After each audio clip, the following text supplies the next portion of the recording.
আসসালামু আলাইকুম সম্মানিত ভিউ, সবাই কেমন আছেন? আশা করি আল্লাহর রহমতে সবাই অনেক অনেক ভালো আছেন। আমি আপনাদের দয়ে অনেক অনেক ভালো আছি। যারা বর্তমানে বিভিন্ন দেশে যাওয়ার জন্য উদ্যোগ নিয়ে আছেন বা যাওয়ার জন্য প্রস্তুতি নিয়ে আছেন, বর্তমানে কোনো দেশে না যাওয়ার জন্য আহ্বান।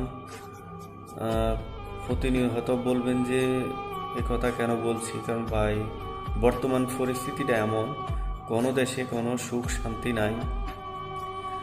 যুদ্ধ একটার পর একটা লেগেই আছে। আপনি দেখেন কোন দেশে ভালো আছে, ইউএর সাথে, ইরানের সাথে বা বিভিন্ন ইউএস এর সাথে, সবার সাথে যুদ্ধ লেগে আছে। এটা হলো সবচেয়ে বড় যুদ্ধ। তারপরে আমাদের পার্শ্ববর্তী দেশ ইন্ডিয়া, পাকিস্তানও যুদ্ধ লাগার সম্ভাবনা বেশি।